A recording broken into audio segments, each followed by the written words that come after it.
Huma nursing home छोटी बलिया पटेल चौक telephone office के सामने। आज मंत्रिपरिषद ने 27 एजेंडों पे अपना निर्णय लिया है। 27 सबसे पहला है कि जो जल जीवन हरियाली अभियान है 27।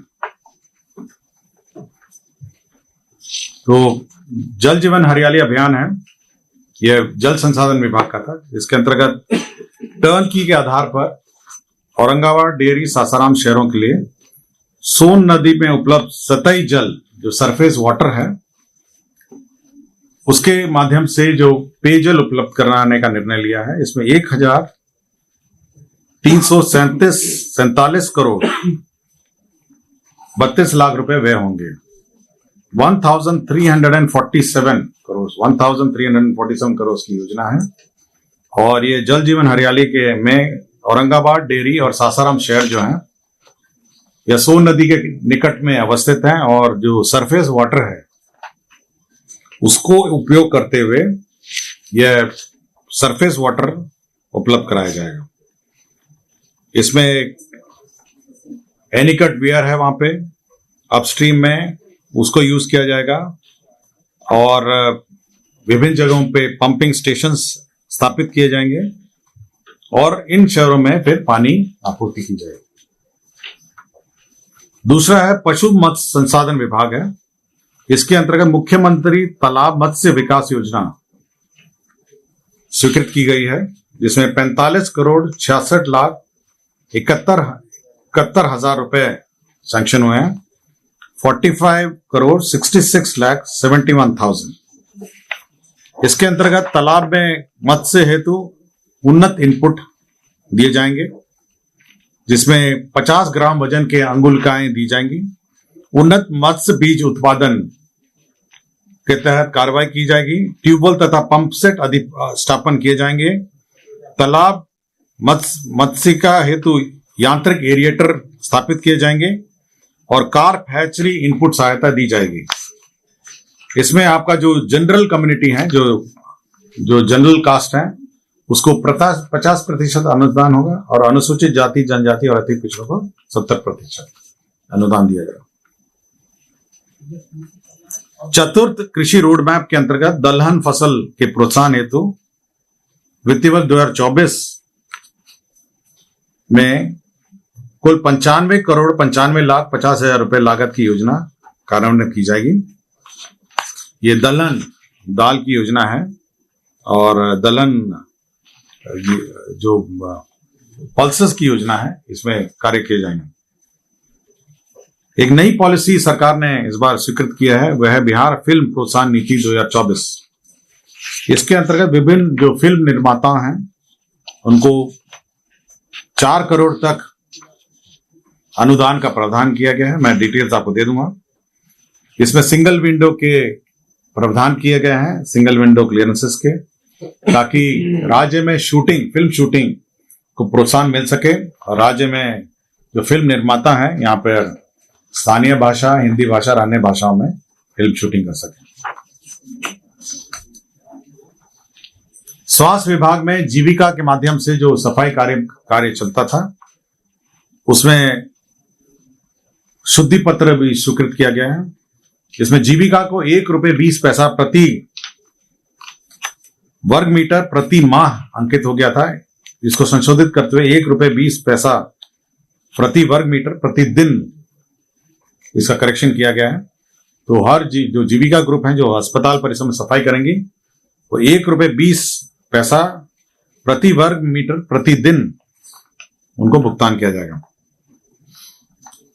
शिक्षा विभाग के अंतर्गत भागलपुर अंतर्गत विक्रमशिला विश्वविद्यालय जो ऐतिहासिक स्थल है, वहां पे सेंट्रल यूनिवर्सिटी की स्थापना है। तो 205 एकड़ भूमि चिन्हित की गई है, 205 एकड़। और इसके लिए जो लैंड एक्विजिशन का कॉस्ट है वह 87 करोड़ 99 लाख 81,355 रुपए इसमें निहित है। तो लैंड एक्विजिशन एक सेंट्रल यूनिवर्सिटी भी बनेगी। पहले ये आपको जानकारी हो, 2 सेंट्रल यूनिवर्सिटीज हैं, एक गया में है, एक मोतिहारी में है। तो इसी तीसरा सेंट्रल यूनिवर्सिटी जो है ये विक्रमशिला विश्वविद्यालय जो ऐतिहासिक स्थल है उसी के समीप एक केंद्र विश्वविद्यालय की स्थापना की जाएगी। अल्पसंख्यक आवासीय विद्यालय 3 जगह स्थापना का निर्णय लिया गया है। सबसे पहला है जमुई में अंचल खैरा में, इसमें 55 करोड़ 91 लाख 67 हजार रुपए की प्रशासनिक स्वीकृति दी है। दूसरा नालंदा जिला अंतर्गत बिहार शरीफ में 56 करोड़ 61 लाख 3 हजार रुपए की प्रशासनिक स्वीकृति। और तीसरा कैमूर जिला के अंतर्गत चैनपुर में 98 करोड़ 17 लाख 99 हजार रुपए। तो 3 जगह का है। पहला है जमुई में अंचल खैरा में, दूसरा नालंदा जिला अंतर्गत बिहार शरीफ और तीसरा कैमूर जिला अंतर्गत चैनपुर में। तो 3 जो अल्पसंख्यक विद्यालय हैं, आवासीय विद्यालय, उसकी स्वीकृति दी गई। राज्य सरकार ने बिहार जिला परिषद के भू संपदा लीज नीति का भी घोषणा की है। भू संपदा का मतलब है कि जो जिला परिषद आज के दिन में बहुत सारी जमीनें उसके पास उपस्थित उसके पास है, उसका बंदोबस्ती का जो नीति है उसकी स्वीकृति दी गई। अभी कोई नीति नहीं थी, लोग अपने मर्जी से जिला परिषद अपने अपने सुविधा अनुसार इसकी बंदोबस्ती करते थे। अभी नीति ये है कि जो कृषि भूमि है, अगर कृषि भूमि देना है 5 साल के लिए तो वह बाजार मूल्य में दिया जाएगा और ये जिला परिषद निर्णय लेगी। और जो लॉन्ग टर्म लीज है 30 साल या 60 साल का, अगर लॉन्ग टर्म लीज दिया जाना होगा तो जिला परिषद को पहले राज्य सरकार की अनुमति लेनी होगी और उसके बाद वो लॉन्ग टर्म लीज कर सकेंगे। राज्य में 3 खनिज ब्लॉक का नीलामी का निर्णय लिया गया है। 3 खनिज ब्लॉक है, मैं तीनों का बता देता हूं। एक आपका जमुई में मजोस में मैग्नेटाइट आयरन ओर का है, और भंटा मैग्नेसाइट है, ये जमुई में है, और भोरा कटरा लाइमस्टोन ये रोहतास में है। तो 3 जो लाइमस्टोन का ब्लॉक है इसकी नीलामी होनी है। तो इसकी रिजर्व जमा सरकार ने निर्धारित की गई है। जो जमुई में है मैग्नेटाइट आयरन ओर है, उसका 3,817 करोड़ है। भंटा मैग्नेटाइट है जमुई में, इसका 511 करोड़ है, और लाइमस्टोन का जो रोहतास में है 1,761 करोड़ है। तो 3 जो खनिज ब्लॉक है, राज्य सरकार इसको ऑप्शन करने वाली है और इसी का जो रिजर्व जमा है उसकी स्वीकृति दी है। सूचना एवं जनसंपर्क का एक संलेख था जिसमें बिहार वेब मीडिया नियमावली 2021 की स्वीकृति है। यह पहले ही स्वीकृत हुआ था। बिहार वेब मीडिया नियमावली केवल किस स्थिति से ये अधिसूचित होगा और किस स्थिति से लागू होगा यह स्पष्ट नहीं था। तो बिहार वेब मीडिया नियमावली जो है 2021 जो है संशोधन नियमावली, वो जिस दिन अधिसूचित होगी उसी दिन से ये लागू होगा। केवल डेट का घोषणा है, अन्यथा यह ऑलरेडी स्वीकृत योजना है। गर्दनी बाग में जजेस कॉलोनी, जजेस इंक्लेव के लिए 75 करोड़ 86 लाख रुपए मात्र की योजना स्वीकृत की गई है। इसमें पटना उच्च न्यायालय के माननीय न्यायाधीशों के लिए 20 आवासों के लिए स्वीकृत किया है। ये जजेस इंक्लेव होगा और ये गर्दनी बाग में स्थित होगा। नालंदा में जो अंतर्राष्ट्रीय खेल अकादमी है और अंतर्राष्ट्रीय मानक में क्रिकेट स्टेडियम है, उसके लिए 81 पदों का सृजन किया गया है और इसमें डायरेक्टर, एकेडमी के डायरेक्टर हैं और बाकी सभी पद हैं। तो 81 पदों का सृजन किया गया है।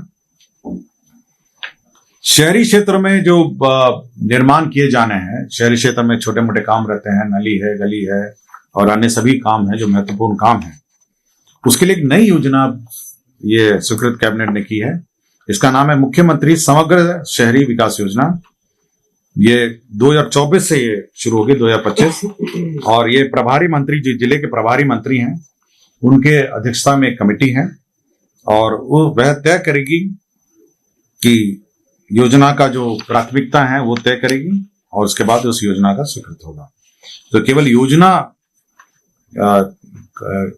की स्वीकृति है और बाकी बाद में आवंटन है और अन्य जो राशि है उसका तय किया जाएगा। इसमें जो सड़कों का चयन है, सड़कें बनानी है, गली बनानी है, नागरिक सुविधा है, डिवाइडर है, पौधे हैं, पार्किंग स्थल है, पैदल यात्रियों का है, नालों का चयन है। तो जितने भी जो शहरी क्षेत्र में राज्य सरकार अपने निधि से करना चाह रही है उसके लिए योजना स्वीकृत है। बिहार राज्य खेल प्राधिकरण में जो स्पोर्ट्स अथॉरिटी है उसमें 301 पदों का सृजन है। यह भी एक परिवहन विभाग का एक संलेख था जिसमें BH सीरीज जो भारत सीरीज की गाड़ियां हैं उसमें एक मुश्त 14 वर्षों के लिए रोड टैक्स लेने के लिए निर्णय लिया गया है, जिसमें नियम 47, 48, 50, 51, 54 और को अमेंड करते हुए एक मुश्त 14 वर्षों के लिए टैक्स वसूली का निर्णय लिया है। स्वास्थ्य विभाग में माननीय न्यायालय के आदेश के आलोक में जो सर्जरी के अंतर्गत अनुशंसित अभ्यर्थियों को सहायक प्राध्यापक के पद में नियुक्ति किया जाना था, उसमें पद सृजित किए गए अतिरिक्त पद और 4 डॉक्टर को नियुक्ति करने का निर्णय लिया गया। डॉक्टर मनोज कुमार गुप्ता हैं, डॉक्टर जावेद अख्तर हैं, डॉक्टर मनोज कुमार साव हैं, डॉक्टर रजनीश चंद्रा। तो न्यायालय के आदेश का अनुपालन के लिए बिहार सड़क सुरक्षा परिषद के अंतर्गत लीड एजेंसी के लिए संविदा के आधार पर स्वीकृत लेखा पदाधिकारी रोकड़पाल, इसमें 2 पद थे। ये बिहार सड़क सुरक्षा परिषद जिसमें लेखा पदाधिकारी रोकड़पाल थे और इनके जो क्वालिफिकेशन है वो ऐसे थे जिसमें नियुक्ति होने में कठिनाई हो रही थी, तो उसमें नियुक्ति के लिए जो क्वालिफिकेशन है उसमें संशोधन किया है। ग्रामीण कार्य विभाग में संतोष कुमार है तदेन सहायक अभियंता ग्रामीण कार्य विभाग कार्य प्रमंडल बगादो, ये निलंबित थे और इनके वृहत दंड के रूप में बर्खास्तगी का आदेश निर्गत किया है। ये निगरानी में रंगे हाथ 50,000 रुपए की रिश्वत लेते हुए पकड़े गए थे और न्यायिक हिरासत में भेजे गए थे। इनको सेवा से बर्खास्तगी का निर्णय लिया गया। कमर्शियल टैक्स में एक सॉफ्टवेयर है, वैट MIS सॉफ्टवेयर है, उसका मेंटेनेंस TCS कर रही है, उसको 1 साल और एक्सटेंड करने का निर्णय लिया गया। कैमूर जिला अंतर्गत अधौरा अंचल में यह अनुसूचित जाति जनजाति कल्याण विभाग का एक एकलव्य मॉडल आवासीय विद्यालय है। ये सेंट्रली स्पॉन्सर्ड स्कीम है और इसमें 8 एकड़ जमीन राज्य सरकार को देनी थी, तो राज्य सरकार ने अनुसूचित जाति जनजाति कल्याण विभाग को ये जमीन निःशुल्क अंतर विभागीय हस्तांतरित किया गया। इस पर एकलव्य मॉडल आवासीय विद्यालय जो सेंट्रली स्पॉन्सर्ड स्कीम है उसका निर्माण किया जाएगा।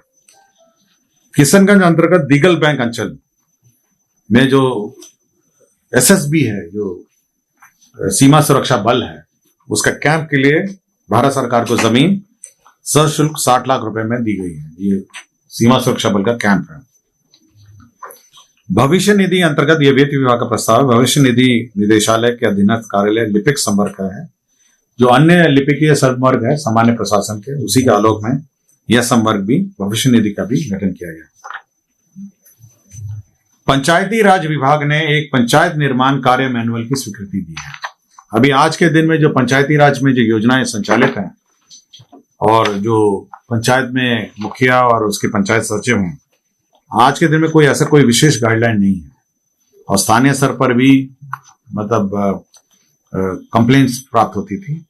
अब यह है कि 15 लाख के अंतर्गत जो राशि है, जो एस्टिमेट्स होंगे, उसका कार्यान्वयन कैसा होगा, उसमें जो स्थानीय अभिकर्ता हैं उनका पैनल बनेगा, उनके बीच में बिड होगा और उसके बाद उनका अवार्ड होगा। और 15 लाख से ऊपर जो है जो बिड होंगे वह उसका रेगुलर बिड होगा। 15 लाख के नीचे भी जो राशि है उसमें सुरक्षा सिक्योरिटी डिपॉजिट क्या होगी, EMD क्या होगी, ऑनलाइन पेमेंट की क्या व्यवस्था होगी, तो पूरा डिटेल है जो पंचायती राज निर्माण कार्य मैनुअल है उसकी स्वीकृति दी गई है। दूसरा है कि मान्यता प्राप्त राजनीतिक दलों के कार्यालय एवं आवंटन तो आवासीय जो है वो हर 2 साल में उसका एक्सटेंशन होता था। मतलब जो पॉलिटिकल पार्टीज को आवास या जो कार्यालय आवंटित होते थे, तो अब वो हर 2 साल का जो बंदेज है उसको हटा दिया गया है और अब ये बाध्यता 2 साल की नहीं रहेगी। अब तो जब तक उसकी मान्यता रही, मतलब अब तो अभी हमको नहीं पता, लेकिन हम केवल कैबिनेट का निर्णय आपको बता रहे हैं। और डॉक्टर IS ठाकुर हैं, प्राध्यापक एवं प्रभारी अधीक्षक पटना चिकित्सा महाविद्यालय अस्पताल। तो संविदा पे इनकी नियोजन PMCH में संविदा पर नियोजन 31/1/2025 तक करने का निर्णय लिया गया। तो यही आपके निर्णय है।